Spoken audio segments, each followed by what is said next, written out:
अस्सलाम वालेकुम फ्रेंड, कैसे हैं आप सब लोग। उम्मीद करता हूँ खैरियत से होंगे। मैं हूँ मिर्ज़ा असद और आप देख रहे हैं आपका अपना यूट्यूब चैनल हाउस कंस्ट्रक्शन।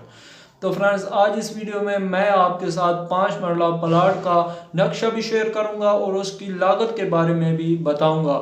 तो सबसे पहले तो अल्लाह पाक से दुआ है कि जो भी आप तमीराती काम करने जा रहे हैं या कोई भी नेक काम कर रहे हैं, तो अल्लाह पाक उसमें आपको कामयाबी अता फरमाए और इब्तदा से लेकर इख्तिताम तक उसमें बरकत अता फरमाए। तो फ्रेंड्स, वीडियो को पूरा ज़रूर देखिएगा ताकि आपको अच्छे तरीके से समझ आ जाए। और अगर चैनल पर नए हैं तो प्लीज़ यार चैनल को सब्सक्राइब ज़रूर करें, क्योंकि मेरा न्यू चैनल है और आप दोस्तों की सपोर्ट की बहुत सख्त ज़रूरत है।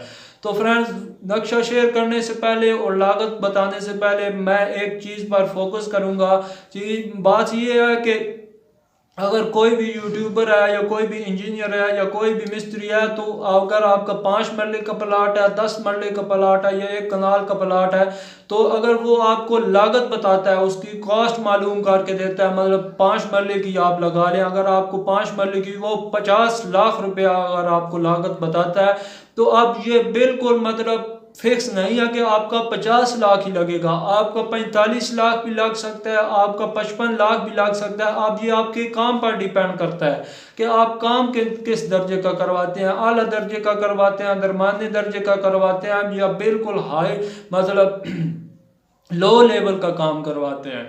या उसके बाद मटेरियल के हिसाब से, वक्त के लिहाज से मटेरियल का जो रेट वगैरह होता है वो भी बढ़ता रहता है। इस वजह से भी जो है वो कॉस्ट में मतलब कुछ रद्द-बदल आती रहती है। तो वीडियो को पूरा ज़रूर देखिएगा ताकि आपको अच्छी तरीके से समझ आ जाए। वीडियो को शुरू करते हैं, चलते हैं मोबाइल की स्क्रीन पर। तो फ्रेंड्स, ये आप देख रहे हैं नक्शा आपके सामने है। ये 5 मरला प्लाट का नक्शा है और ये 272 स्क्वायर फुट के हिसाब से इसकी जो है पैमाइश की गई है। इसकी जो टोटल लंबाई है वो 49 स्क्वायर फुट है। उसके बाद इसकी चौड़ाई है 26 स्क्वायर फुट, मतलब 49 बाई 26 स्क्वायर फुट इसकी लंबाई चौड़ाई है। तो सबसे पहले मैं यहाँ से शुरू करूँगा। ये मेन गेट एंटर हुए, मेन गेट एंटर होते ही आपको एक गैराज के तौर पर एक हॉल छोटा सा मिल जाता है, जिसको आप गैराज के तौर पर भी इस्तेमाल मतलब कर सकते हैं मोटरसाइकिल वगैरह के लिए। इसकी जो पैमाइश है 9 बाई 12 का ये छोटा सा गैराज है। उसके बाद जो ही यहाँ आप एंटर होते हैं तो यहाँ पर आपको ड्राइंग रूम का दरवाज़ा मिलेगा, जिसकी पैमाइश है 45 इंचज़। साथ आपको ड्राइंग रूम के साथ अटैच बाथरूम भी मिलेगा। अटैच बाथरूम की लंबाई 7.5 स्क्वायर फुट लंबाई है इसकी। और जो ड्राइंग रूम है इसकी पैमाइश 11 बाई 12 की है। उसके बाद जो ही आप अंदर एंटर होते हैं, अंदर एंटर होते ही आपको एक हॉल मिलता है। हॉल के साथ आपको अटैच बाथरूम भी, जो 7 बाई 4.5 का है। 4.5 इसकी चौड़ाई है और 7 फुट इसकी लंबाई है। 25 इंच इसकी दरवाजे की जो है वो पैमाइश है। तो जो ही आप हॉल में एंटर होते हैं तो यहाँ पर आपको सीढ़ियाँ मिलती हैं। सीढ़ियों की जो पैमाइश है, जो चौड़ाई है 3.9 है।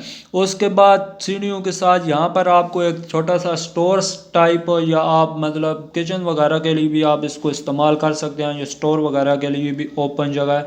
तो यहाँ पर आपको इसकी दरवाजे की पैमाइश 45 इंचज़ है और 10 बाई 9 का ये जो है एरिया है। उसके बाद जो ही आप हॉल से यहाँ पर आएंगे तो यहाँ पर आपको एक किचन मिलता है, जो 10 बाई 11 का एक किचन है और दरवाजे की पैमाइश है 45। तो साथ किचन के साथ यहाँ पर आपको एक बेडरूम मिलता है। बेडरूम में 14.4 बाई 13 का आपको जो है एक बेडरूम मिलता है। उसके साथ दूसरा बेडरूम है जिसकी पैमाइश है 13 बाई 9.9। तो इस बेडरूम के साथ आपको एक अटैच बाथरूम भी मिलेगा, जिसकी 4.5 बाई 5 की पैमाइश है। तो उम्मीद करता हूँ ये नक्शा आपको समझ आ गया होगा। अगर आपको समझ नहीं आ रहा तो आप मतलब इसका स्क्रीनशॉट भी ले सकते हैं। तो अब मैं इसकी लागत की बात करूँगा कि इस पर आपकी सिंगल स्टोरी पर जो है वो लागत कितनी आएगी। इस पर आपकी तकरीबन 28 लाख रुपए जो है वो लागत आएगी, जिसमें टाइल फ्लोरिंग का भी काम होगा, मतलब मार्बल वगैरह का भी, किचन में भी आपकी टाइल वगैरह लगेगी। मतलब मुकम्मल एक जो है वो घर आपका 28 लाख रुपए में बनेगा। अब इसमें कमी पेशी भी आ सकती है, 2 लाख ऊपर भी हो सकता है, 2 लाख नीचे भी हो सकता है। तो वीडियो देखने का बहुत बहुत शुक्रिया। Thanks for watching.